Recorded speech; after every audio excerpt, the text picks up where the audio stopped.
안녕하세요. KCR 초대석의 한우성입니다. 마땅히 걸어야 할 길을 아이에게 가르쳐라. 그러면 늙어서도 그 길에서 벗어나지 않는다. 잠언 22장 6절의 말씀입니다. 마땅히 걸어야 할 길을 아이에게 가르쳐라. 그러면 늙어서도 그 길에서 벗어나지 않는다. 라는 성경의 말씀을 생각해 봅니다. KCR 초대석에서는 제뉴 한인 여성의 후원으로 변호사님들과 이야기를 나누는 시간을 마련하고 있습니다. 오늘은 MK로의 김용석 변호사와 이야기를 나누는 시간을 마련했습니다. 안녕하세요. 네, 안녕하세요. 네, 김용석 변호사님, 영어 이름이 네. 마이클 김이신데요. 개인 소개 말씀을 좀 해주시죠. 네, 안녕하십니까. 제 이름은 마이클 김이고요. 한국 이름은 김용석입니다. 2011년부터 변호사 업무를 시작해서 지금까지 변호사 업무를 하고 있고요. 2015년부터는 이제 MK로라고 하는 개인 법률 사무소를 운영하고 있습니다. 네, 전에 그 이민성에서도 아마 근무하신 것으로 알건데요. 네네. 어디서 얼마 동안 근무하셨는지요? 뉴질랜드 이민성은 2003년도에 입사를 해서 네. 오클랜드 센트럴 브란치, 지금 그 옛날 이민성 지점이 450번지 퀸 스트리트에 있었는데 네. 거기서부터 시작해서 심사 업무를 하다가 이제 이후에는 실사 및 조사 업무를 하는 부서로 이제 이전을 해서 근무를 2009년까지 했습니다. 네, 그렇다면 그 이민에 대해서는 상당히 잘 아시겠네요. 실사 이런 걸 하셨기 때문에요. 네, 그렇다고 할 수 있겠죠. 그러시군요. 네. 현재 MK로를 운영하고 계신데요. 네. MK가 아마 이름에서 따면 무엇이군요. 네네. 네. 마이클 김의 MK. 회사 소개도 좀 해주시죠. 사무실은요, 지금 현재는 120번지 알버트 스트리트에 있고요. 네. 저희가 지금 주로 하고 있는 업무는 아까 말씀하신 것처럼 이민법도 이제 여러 가지 종류가 있습니다. 네. 일반 그 비자 신청 업무를 비롯해서 또는 이제 컴플라이언스, 쉽게 얘기하면 추방 명령이라든지 또는 이제 행정 소원에 관련된 법원 업무도 이제 같이 겸해서 하고 있습니다. 그 외에는 고용법도 이제 분야가 굉장히 많은데 저희가 하는 고용법은 이제 개인적인 그 personal grievance라고 하는 네. 이런 분야에 중점적으로 업무를 맡아서 하고 있습니다. 네. 하여튼 그 MK로에서 지금 그 주로 하시는 업무가 이민하고 네. 그다음에 고용하고 이제 형사법 이렇게 되겠군요. 네. 이제 오늘 말씀해 주실 게 이제 고용법인데요. 네. 고용법의 어떤 점에 대해서 이제 말씀해 주실런지 개략적으로 좀 설명을 해 주시죠. 네, 고용법에 대해서 오늘 우리가 얘기할 부분은요. 네. 일단 고용주의 입장에서 좀 알아야 될 내용들을 중점적으로 제가 준비를 해왔습니다. 네. 그래서 이제 고용주가 반드시 지켜야 될 내용들, 네. 임금에 관련된 부분, 그 다음에 휴가에 관련된 규정, 그리고 이제 기록 관련 이런 의무 사항들에 대해서 얘기를 해볼 것이고요. 네. 그 다음에는 이제 그 personal grievance라고 하는 그 고용 분쟁에 관련해서 고용주님들께서 이제 아시고 계셔야 될 그런 내용에 대해서 또 얘기를 해보도록 하겠습니다. 그럼 이제 먼저 고용주에 대한 거네요. 네. 네. 고용주의 제일 처음 의무사항이 되겠군요. 네. 네, 한번 네. 좀 말씀을 해 주시죠. 고용주의 의무사항, 아까 좀 전에 제가 말씀드린 부분이 이제 임금에 관련된 부분을 먼저 임금이 말씀을 아무래도 하면요. 굉장히 중요하겠죠. 네네. 그 많은 고용주님들께서 다 알고 계시겠지만 일단은 최저임금을 반드시 지급을 해야 되는 그런 의무 조항들에 대해서는 아마 알고 계실 겁니다. 현재 네. 2019년 4월 1일부터 내년 3월 31일까지 어른 기준 기본 최저임금은 17불, 매년 조금씩 이제 오르고 있는 상황이고요. 이 17불 70은 16세 이상의 어른들에게 반드시 지급을 해야 되는 네. 기본 수당이 됩니다.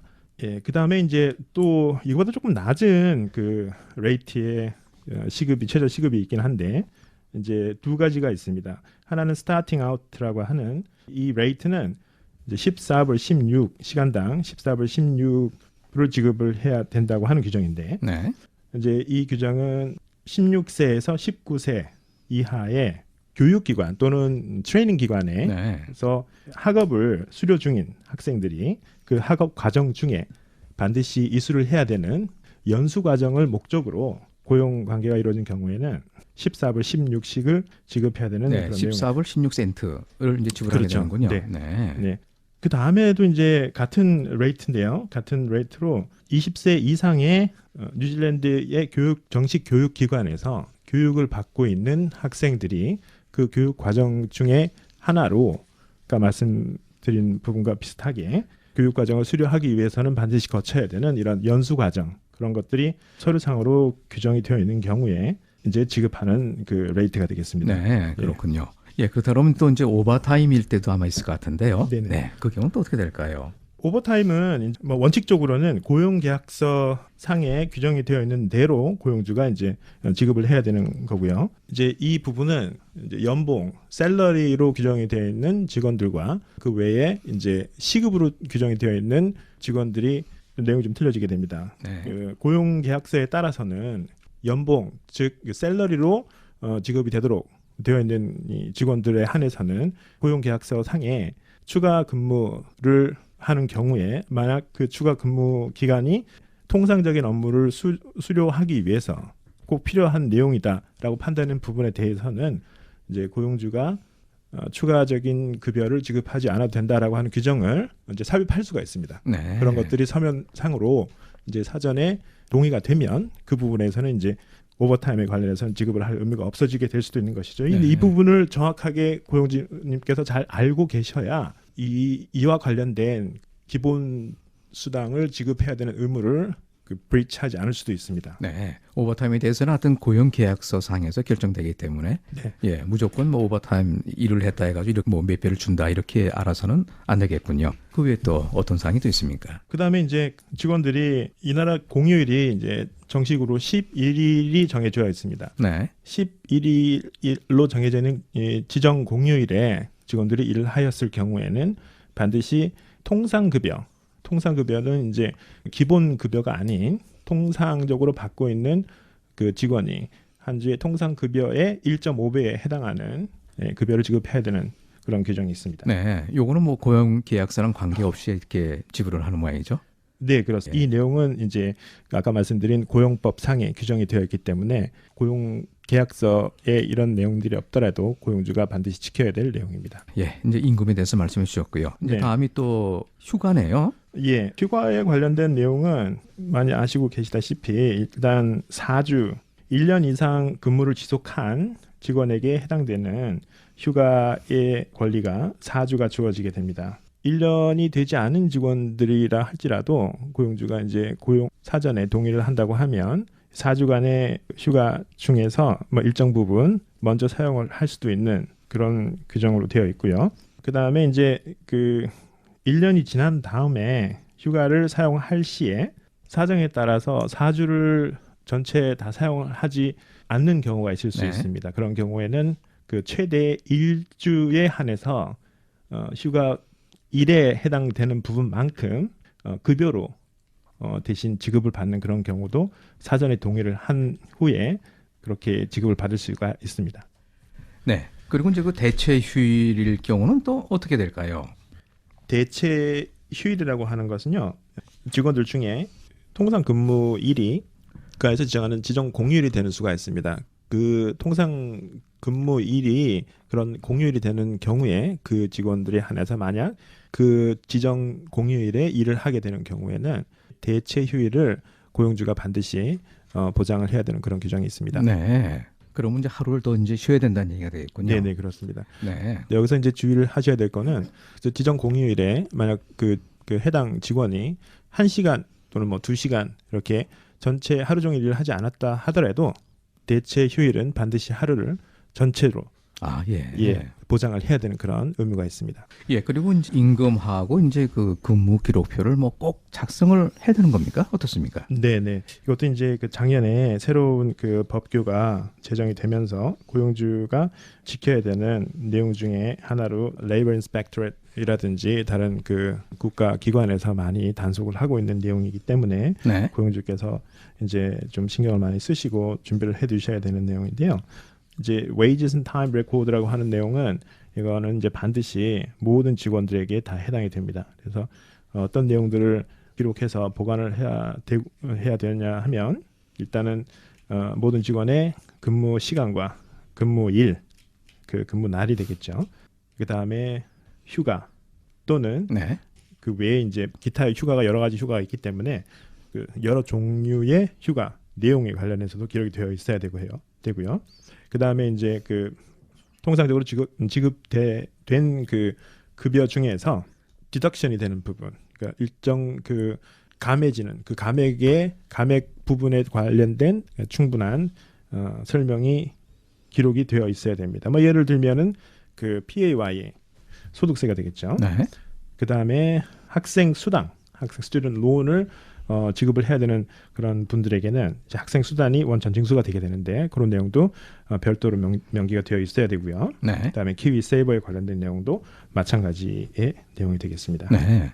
예, 근데 이걸 갖다가 위반했을 때는 어떻습니까? 뭐 벌금도 있을 것 같은데요. 예, 벌금이 아주 무섭습니다. 쉽게 얘기하면, 예, 이게 이제 위반 건당 2,000불씩 제재를 내릴 수가 있고요. 네. 뭐 전체적으로 하면 이제 위반 건이 많을 경우에는 10만 불까지 최대 10만 불까지 고용주가 이제 벌금을 내야 되는 경우가 될 수도 있습니다. 네. 위반 건수라 그러면은 그 한 직원 한 사람에 대해서 이렇게 위반해서 건수가 되나요? 어떻습니까? 그 한 사람이 해당되는 기록 wages and time record 중에 잘못된 또는 누락된 한 건을 얘기합니다. 아, 그렇습니까? 예, 그러니까 네. 이거를 전체적으로 따지게 되면 굉장히 많은 위반 건수가 될 수가 있죠. 예. 예, 그런데 이런 조사는 언제 나오는 경우가 될까요?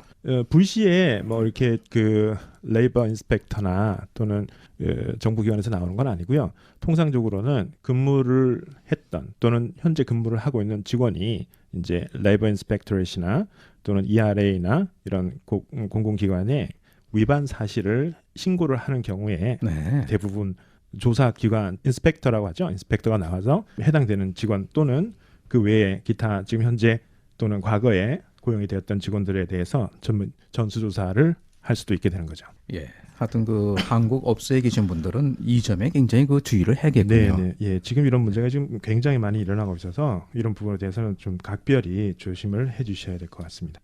예. 그리고 또 다음에 말씀하실 사항이 또 어떤 사항이죠? 이제 고용주와 네. 피고용인의 분쟁의 그 내용과 또는 이 분쟁을 해결하기 위한 절차, 예, 그리고 그 외에 이제 그 예를 뭐 한두 가지 들어서 어떤 부분들이 고용 분쟁이 법원 또는 그 중재기관에 제소가 되고 해결이 되는지에 네. 대한 부분에 대해서 얘기를 나눠보고 싶습니다.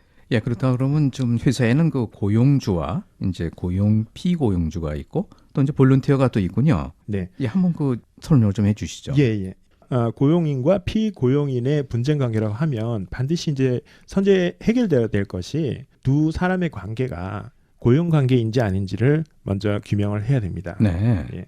발론티어 자원봉사자라고 하죠. 이런 분들은 사실 고용관계법 뉴질랜드에서 제정하고 있는 고용법 상에 피고용자로 해당이 되질 않습니다. 네. 그런데 몇 가지 주의하셔야 될 내용이 있습니다. 만약에 지금 말씀드린 5가지 중에서 한 가지라도 yes라는 말이 나오게 되면 네. 자원봉사자가 아닌 피고용자로서 간주가 되게 됩니다. 네. 그래서 일정 기간 자원봉사를 했음에도 불구하고 만약에 신고를 받거나 또는 조사를 하는 과정에서 피고용자인의 신분으로 인정이 된다고 하면 아까 말씀드렸던 여러 가지 제재사항 그리고 위반사항으로 적발이 돼서 큰 벌금 또는 어려운 일을 당할 수가 있으니까 네. 그 부분에 관련해서는 좀 자세하게 제가 말씀을 좀 드리겠습니다. 예, 하여튼 그 자원봉사자지만은 예. 5가지에 거기서 하나에 또 위반이 된다 그러면은 자원봉사자 아닌 이제 고용 피고용자로 해당이 돼서 네네. 이제 분쟁 같은 것이 생겼을 때는 피고용자로 이렇게 취급한다는 얘기군요. 그렇죠. 예, 한번 그 설명을 좀 해주시죠. 예. 이제 이 5가지 중에 첫 번째는 당사자 간 고용자와 피고용자 간의 구두상의 약속이었냐 아니냐는 것입니다.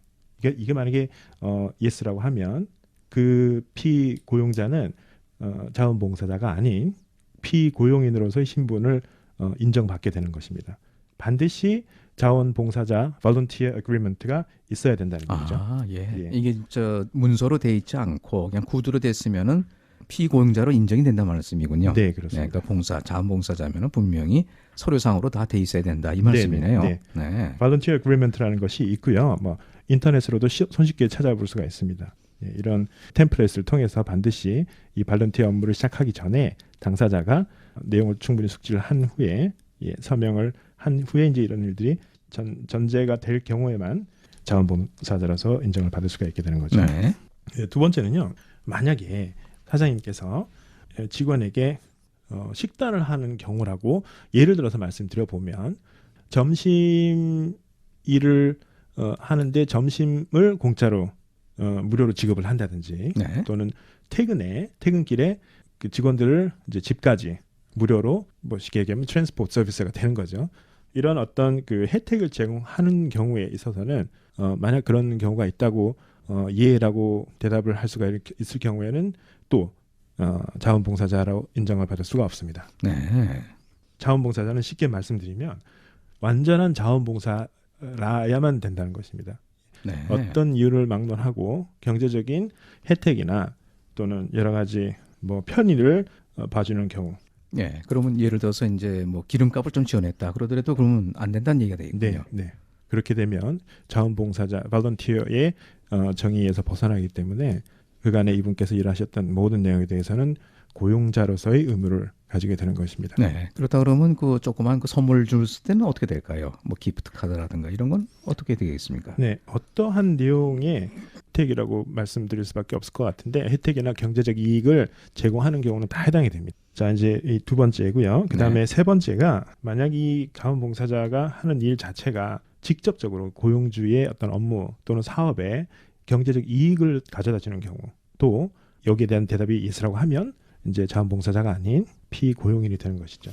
경제적인 이익이라고 하는 것은 이제 쉽게 말씀을 드리면 고용주가 운영을 하고 있는 사업장의 근본적인 업무, 뭐 예를 들면 식당이라고 하면 손님을 서빙을 하는 경우, 이렇게 되면은 직접적으로 어떤 경제적 이익을 가져다 준다고 간주가 될 수 있습니다. 그래서 이런 부분도 유념하셔서 직접적인 어떤 경제적 혜택이 고용주에게 주어지는 경우, 뭐 그렇지 않은 경우는 어떨 경우가 있겠습니까? 그렇지 않은 경우는 이제 뭐 백오피스에서 이 자원봉사자의 개인적인 어떤 경험을 쌓기 위한 방법 중에 하나로 뭐 자료를 정리를 한다든지 또는 일련 번호를 전부 매긴다든지 또는 서류 정리를 한다든지 하는 부분은 직접적인 어떤 경제적 이익이 없기 때문에 네, 그런 부분은 이제 별도로 간주가 되어 줄 수 있겠죠.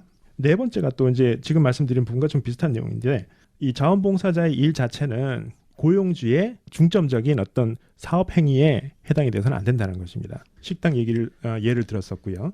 그 외에 다른 예로 유학원 예를 들어보면 이 유학원 업무 중에서 뭐 중점적으로 이루어지고 있는 사업 행위들이 예를 들면은 그 유학생 관리를 한다든지 유학생과의 상담을 한다든지 뭐 이런 부분입니다. 그런 부분이 그 사업 아주 그 중요한 영어로 하면 인테그럴 파트라고 할 수 있는데 그 사업의 중점적인 어떤 그 영업 행위 또는 사업 행위에 해당된다고 간주가 되어지면 또 그런 경우에도 피고용인으로 간주가 될 수도 있습니다. 그 다음에 이제 마지막 하나는 근무 시간이 정해져 있는 경우도 있습니다.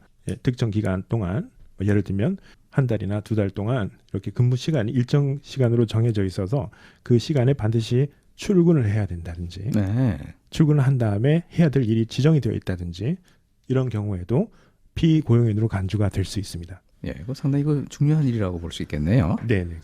자원봉사자들에 대해서 이제 이렇게 구분을 해주셨고요. 다음은 이제 그 피고용자가 되겠군요. 그 자원봉사자 이외에도 사실 이 고용관계법상에 피고용인으로 해당이 안 되는 경우가 있을 수도 있습니다. 그런 경우는 이제 컨트랙터인 경우, 영어로 얘기하면 contract for service라고 하는 그런 관계에 있는 직원들, 워커들을 얘기하는데 이런 분들은 이제 어떤 분들이라고 하면은 고용계약서가 아니라 contract agreement를 작성을 하고 그 contract agreement에 의해서 이제 행동을 일을 하시는 분들이 되겠습니다.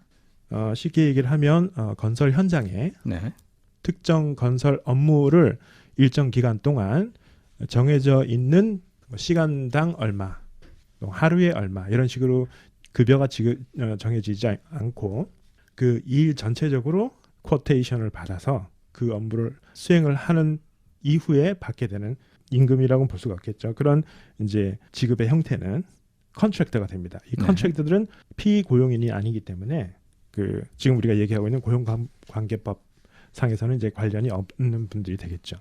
근데 이제 이런 경계가 굉장히 모호해지는 경우가 많이 있습니다.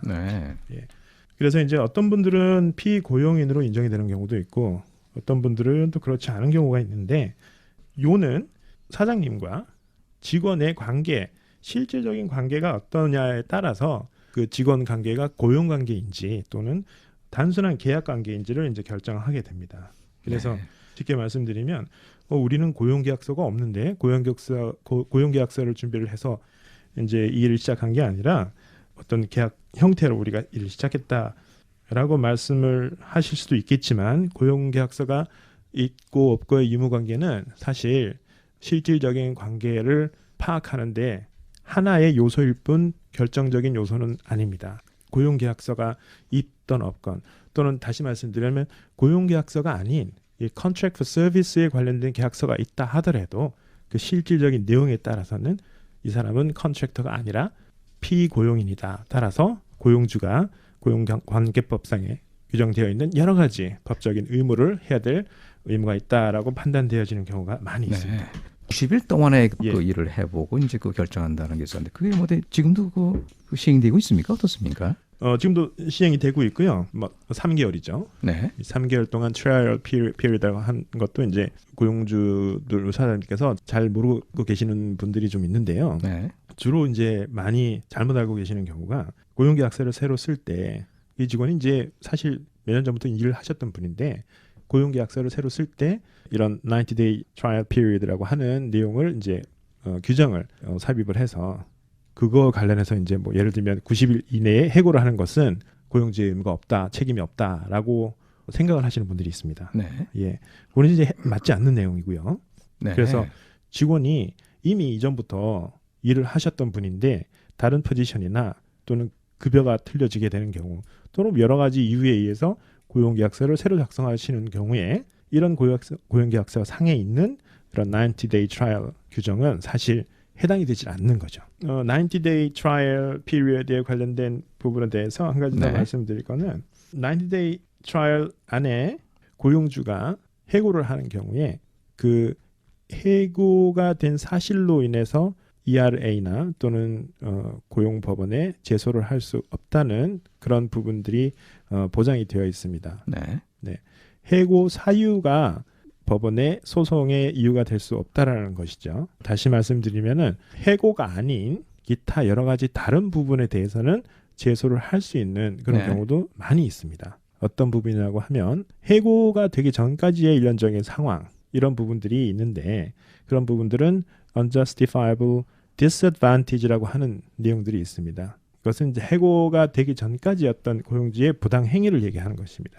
이런 부분은 90day trial period 안에서라도 비고용인이 법적인 권리를 주장을 할 수가 있게 됩니다. 예, 근데 그 해고는 어떨 때 그 해고가 가능할까요? 해고를 하는 이유와 또는 그 절차에 대해서 간단히 제가 좀 말씀을 드리겠습니다. 그 전에 이번에 90day limit라고 하는 게 있는데 이것도 좀 비슷한 내용입니다만은 이제 90day 90일의 트라이얼 피리어드가 지난 직원이 여하의 이유로 해고가 됐을 경우에 그것을 근거로 이제 ERA Employment Relations Authority나 또는 고용법원에 제소를 하는 경우에는 사유가 발생한 시점부터 90일 안에 Personal Grievance라고 하는 고용주에게 제시하는 정식으로 제시하는 어떤 정식 제기가 있어야 됩니다. 제기 이메일로 할 수도 있고요, 편지로 할 수도 있고, 뭐 또는 직접 페이스 투 페이스로 이렇게 말을 할 수도 있습니다. 뭐 기록 관계상 이런 것들이 선제되었다라는 것을 증명해야 되는 의무가 있습니다. 그래서 부당 해고가 된 시점부터 90일 이내에 이런 제소를 해야 된다는 그런 규정이 있다는 것을 말씀드리고요. 예, 그렇다 그러면 그 해고할 그 진행 절차는 어떻게 되겠을까요? 일단 이제 그 고용주가 해고를 하는 경우는 여러 가지 이유가 있을 수 있습니다. 그 중에 하나는 이제 반복적인 misconduct, repeated misconduct이라는 것이 있습니다. 뭐 예를 들어 뭐 출근을 제 시간에 정시에 하지 않는 경우가 여러 번 반복이 돼서 그런 것들이 이제 고용주가 시정 요구를 몇 번에 걸쳐서 했음에도 불구하고 이거 시정되지 않는 경우, 이런 경우에도 이제 해고를 할 수 있고요. 두 번째는 이제 이런 그 시정 조치 요구를 워닝이라든지 이런 부분들을 거치지 않고 바로 해고를 할 수 있는 경우도 있습니다. 그렇습니까? 일시해고를 할 수 있는 경우가 있는데. 이런 경우는 이제 serious misconduct라고 하는 거죠. 통상의 경우는 그 고용 계약서상에 어떤 부분이 serious misconduct이 되는지 명기가 되어 있습니다. 시정 조치 요구를 거치지 않고 워닝 단계를 거치지 않고 바로 이제 해고를 할 수 있는 경우에 대해서 말씀드리면 네. 통상 이제 고용계약서 상에 명기가 되어 있지만 뭐 예를 들면 절도, 회사 물품을 절도를 한다든지 네. 또는 현금 여러 가지 회사와 관련된 부분을 절도를 하는 경우 네. 또는 이제 부정행위를 하는 경우 그다음에 회사 내에서의 폭력 그다음에 마약 또는 네. 음주와 관련된 여러 가지 행동에 대해서는 고용주가 시정 요구 명령 없이 해고를 할 수가 있습니다. 절차적으로 말씀드리면 해고를 할 수 있긴 하지만 이 부분도 절차적인 여러 가지 그 요구 사항들이 많이 있습니다. 이슈를 간단하게 말씀드리면 이런 해고 조치가 법적으로 정당했느냐 또는 그렇지 않았느냐라는 부분입니다. 이것이 이제 법적인 쟁점이 되는 것인데 해고에 대한 이유에 대해서 한번 살펴봐야 되고요. 그 다음에는 해고가 된 시점에서 여러 가지 상황들을 종합적으로 이제 고려를 해야 되는 부분이 있습니다. 두 가지를 간략하게 다시 말씀드리면은 해고의 이유, 직접적인 이유, 그리고 그 이유가 발생되게 되는 전반적인 상황들 이 두 가지를 이제 고려를 해서 해고 조치가 정당했는지 그렇지 않았는지를 이제 판단하게 되는 것이죠. 그 해고를 하게 된 이유에 관련해서는 그 즉시 해고 이에 해당되는 부분들을 말씀을 간단하게 드렸습니다. 절도라든지 또는 부정행위라든지 고용계약서 상에 정해져 있는 여러 가지 심각한 부정행위 뭐 이런 내용들에 대해서는 고용주가 절차를 밟아서 즉시 해고를 할 수 있게 되는데 그 해고 조치 자체가 정당한지 안 한지에 관련된 부분을 판단하는 데 있어서는 그 해고의 직접적인 이유 그리고 그 해고를 할 수밖에 없었던 그런 상황적인 여러 가지 고려를 했을 때 이 부분에 대해서 정당한지 아닌지에 관련한 부분을 판단하게 되는 것입니다. 그리고 이제 직원이 이렇게 해고를 당했는데요. 그것이 어떻게 보면 이제 뭐 외부에서 이렇게 압력 때문에 해고를 당한 것 같다. 이럴 때도 아마 분쟁거리가 될 것 같은데요. 네네 맞습니다. 그런 케이스가 있습니까? 네, 그런 케이스가 많이 있고요. 법적인 용어로는 constructive dismissal이라고 하는 건데요. 이런 경우는 이제 직원이 형식적으로는 자발적으로 이제 회사를 이제 그만두게 되는 것이죠. 본인이 직접 사표를 내는 그런 상황인데 이것을 상황적으로 봤을 때 사표를 낸 직원이 사표를 내지 않으면 안 되는 그런 상황을 고용주가 야기했다라는 것이 증명이 되면 이것도 이제 부당 해고에 간주가 되어질 수 있습니다. 근데 그런 그 증명은 어떤 점에서 이렇게 증명이 될까요? 이제 이거 한 세 가지를 이제 증명을 해야 되는데 아까 앞서 말씀드린 부당 해고, 고용주가 직접 해고를 하는 경우에 부당 해고는 이제 고용주가 이것이 부당하지 않다는 것을 증명을 해야 되는 의무가 있습니다.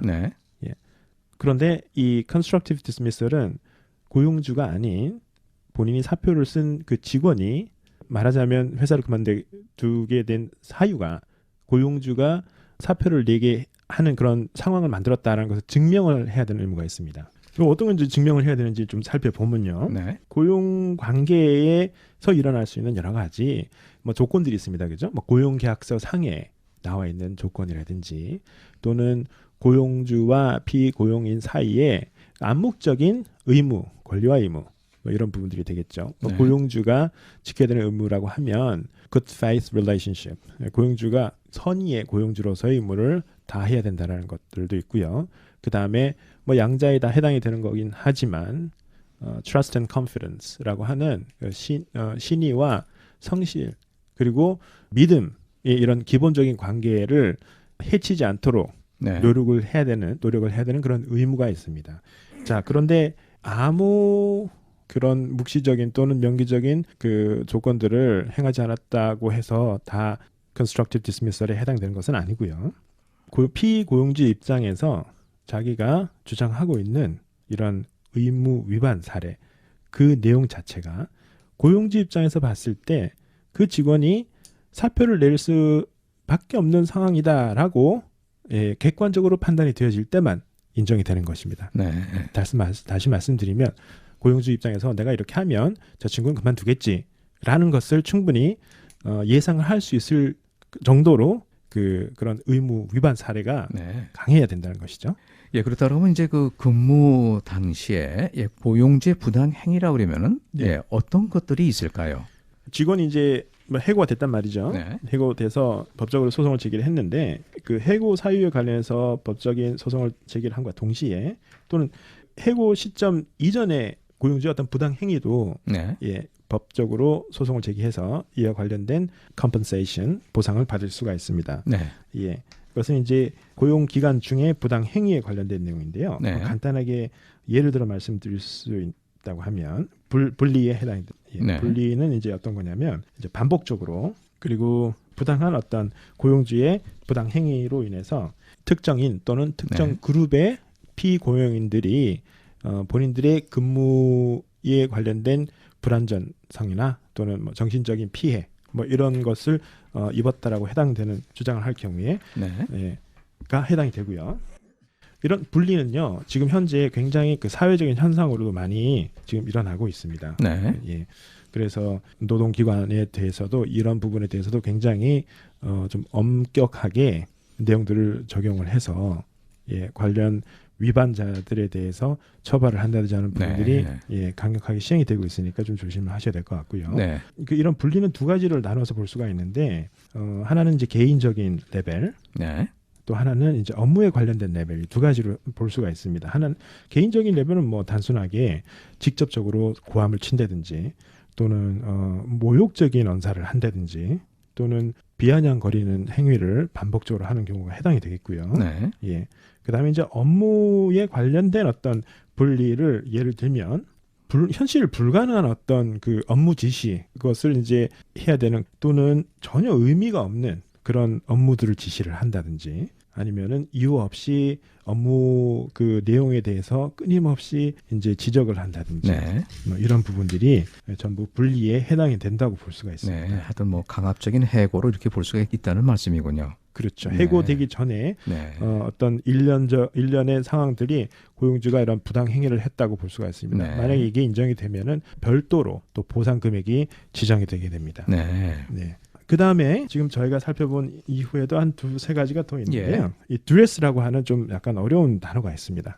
이 듀레스라고 하는 부분은 이제 고용관계법상에 정의하고 있는 것은 이제 노동조합 가입 여부에 관련해서 고용주가 불합리한 어떤 영향력을 끼치려고 하는 일련의 어떤 행위를 얘기를 합니다. 이게 만약에 인정이 되면 이것은 또 심각한 고용관계 위반의 행위로 간주가 되어서 이거에 따른 페널티도 굉장히 높고요. 그 다음에 보상금도 아주 높게 책정이 됩니다. 간단하게 예를 들면 이런 것이 있습니다. 어느 날 갑자기 고용주가 노동조합으로부터 편지를 받았습니다. 직원 중에 아무 개가 우리 노동조합에 가입했으니 이제부터 노동조합 가입 조합비를 얼마씩 공제를 해서 우리에게 지급해라 라는 통지를 받을 수가 있어요. 그 외에는 노동조합에 관련된 연례 행사가 있으니 이 직원이 그 행사에 참석할 수 있도록 조치를 해라 라는 내용을 쓴 편지를 받는 경우가 있습니다.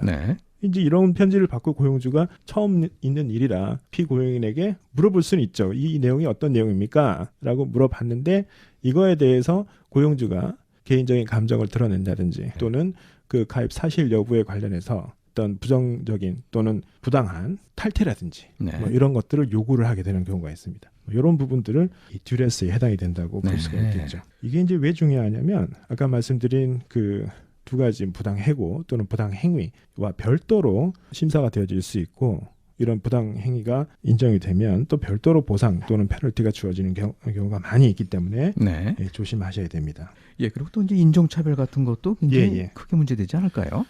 그런 부분도 지금 많이 문제가 되고 있고요.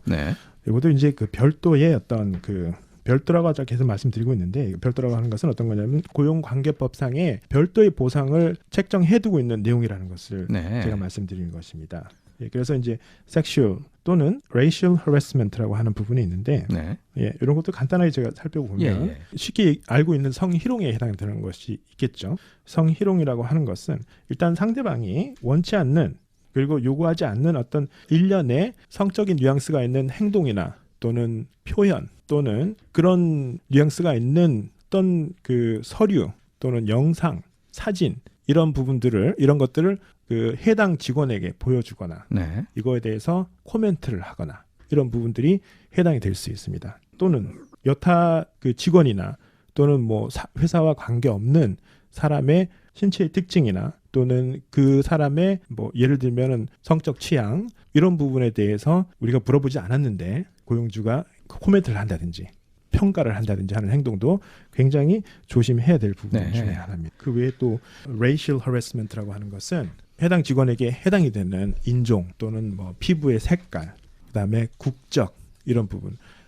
어떤 나라 사람들은 뭐 어때 이런 식으로 얘기를 했는데 그 얘기를 들은 직원이 그 나라에 해당이 된다든지 네. 뭐 이런 부분들일 경우에는 고용 관계 기관에서 엄격하게 처리를 하고 있으니까. 예, 하여튼 그 신경 쓸 부분이 굉장히 많군요. 네네. 네. 그렇습니다. 예, 그럼 이런 이제 분쟁이 났을 예. 때 이게 이제 처리되는 방법인데요. 예, 네. 보통 어떻게 처리가 될까요? 네네. 간략하게 말씀드리면 이제 첫 번째로는 미디에이션 단계를 거치게 되고요. 네. 이 미디에이션에서 성과가 나지 않게 되면 이제 Employment Relations Authority라고 하는 고용 중재 기관입니다. 예, 중재 기관을 거치게 됩니다. 이 고용 중재 기관에서 판결이 되죠. 그 판결에 만족스럽지 않은 상대는 고용 법원에 또 새로이 제소를 할 수가 있습니다. 이 분야에 대해서 간단하게 제가 말씀을 드리도록 하면 첫 번째로 미디에이션이라는 단계가 있는데 이 미디에이션은 비용이 발생되지 않는 단계고요.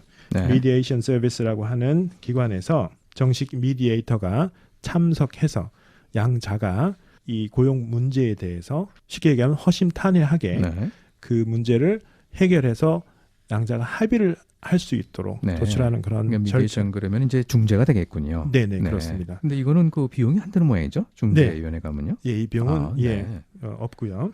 일단은 그 미디에이터가 참석을 하게 되는데 이 미디에이터는 법적으로 분쟁이 되고 있는 내용에 대해서 판단 또는 결정을 내릴 권한은 없습니다.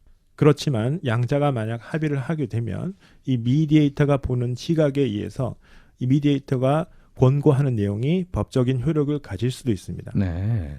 그리고 만약에 미디에이션을 통해서 합의가 이루어지게 되면 이 미디에이터가 최종적으로 사인을 한 그 결정문은 법적인 효력이 되는 것입니다. 거기서 해결이 안 됐을 경우는 또 어떻게 될까요? 네, 여기서 이제 그 미디에이션이 성공이 되지 않은 경우는 Employment Relations Authority라고 하는 고용 분쟁 중재위원회의 문제가 상정이 되는 것이죠. 네. 예, 이 단계에서 좀 특이한 사항은요. 일반 그 법적인 그 분쟁, 뭐 쉽게 얘기하면 법원에서의 절차는 그 피고 원고가 주장하는 내용을 양립적으로 듣고 그 내용 중에 옳다고 하는 상대를 결정하게 되는 것이 이제 법원의 절차가 되지 않습니까? 네.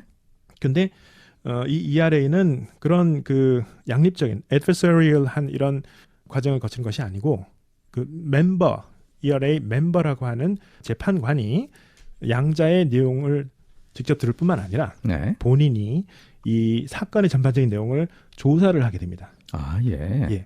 그런 조사를 하는 과정은요. 공판이 되기 전부터 이미 시작이 됩니다.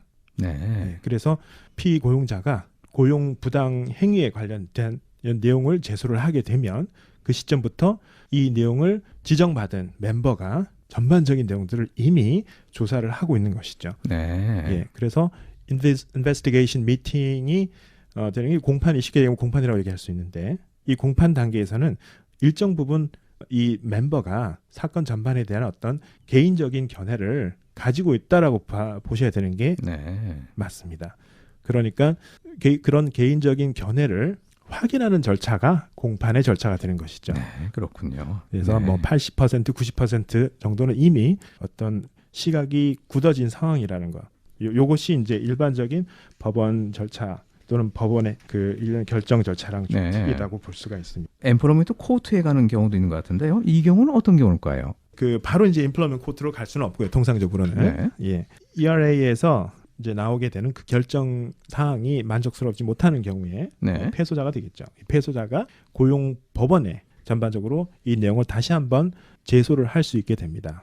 여기서 이제 특이한 내용은요. 사실관계를 이제 전반적으로 다 확인하게 되지 않습니까? Employment Relations Authority에서 어떤 일이 있었다라는 부분에 관련된 사실관계를 이 멤버가 전부 확인을 하고 결정을 하게 됨에도 불구하고 이제 고용법원에서도 다시 한번 판사가 사실관계를 전반적으로 판단을 하게 됩니다. 일반적인 어필 형태랑은 좀 틀리죠.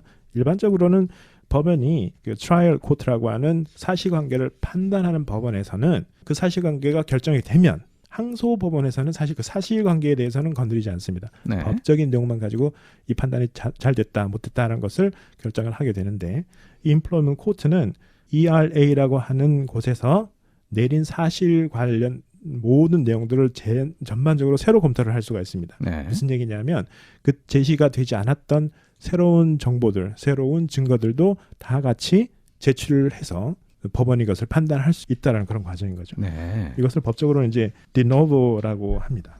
예, 지금까지 이제 쭉 그 고용법, 뭐 해고, 그다음에 그런 분쟁 같은 것도 좀 설명해 주셨는데요. 예. 예, 한번 그 예를 들어서 설명해 주시면은 예, 이해가 더 빠를 것 같은데요. 네, 어떤 그 예가 또 있을까요? 네네. 실례를 준비를 해왔습니다. 네. 이제 한국 분들이 연루가 되어 있는 그런 케이스들에서 관심 있게 좀 봤고요. 이제 카페입니다. 사장님은 이제 중국 분이시고요. 직원은 이제 한국 분이셨는데 고용계약서가 없었어요. 네. 예. 그리고서는 이제 휴가를 한 2주 다녀오게 됩니다. 휴가를 다녀와서 직장에 갔더니 그 교대 시간을 배정을 해주지 않은 겁니다. 고용주가. 그 이유를 물어보니까 휴가를 받기 전에 고용주에게 이제 휴가 허락을 받지 않았다.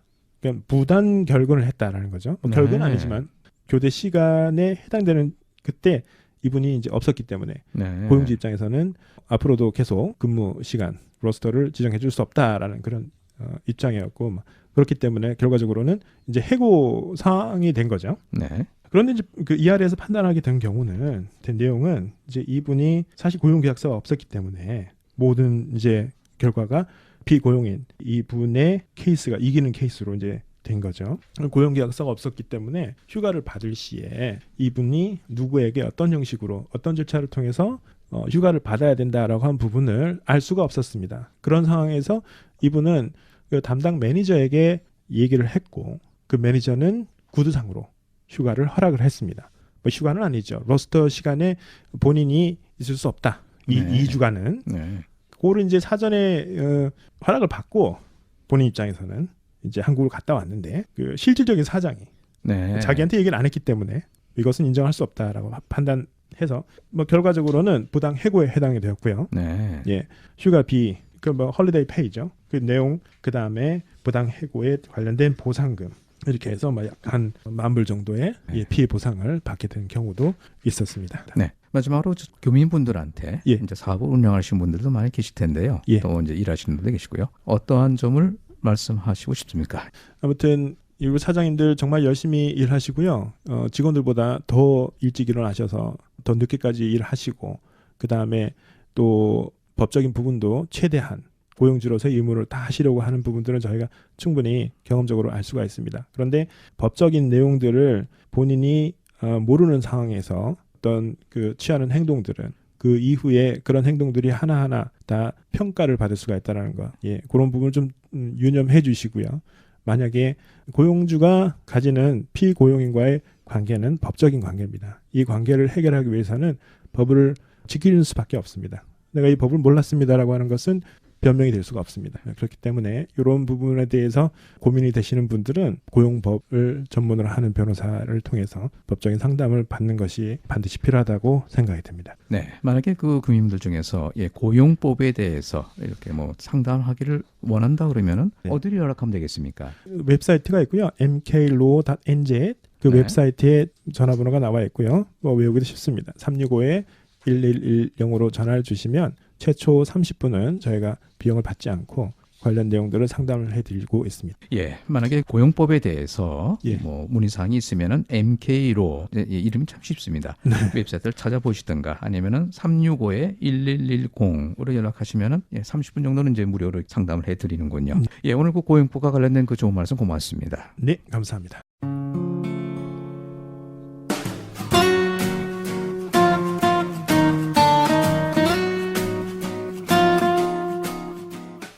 어진 눈길을 지닌 이는 복을 받으리니 제 양식을 가난한 이에게 나눠주기 때문이다. 잠언 22장 9절의 말씀입니다. 어진 눈길을 지는 이는 복을 받으리니 제 양식을 가난한 이에게 나누어주기 때문이다. 라는 성경의 말씀을 다시 한번 생각해 봅니다. 오늘은 MK로의 김용석 변호사와 함께 이야기를 나누어 보았습니다. 지금까지 진행의 한우성이었습니다. KCR 애청자 여러분 고맙습니다. 다음 시간에 다시 또 뵙도록 하겠습니다. 감사합니다.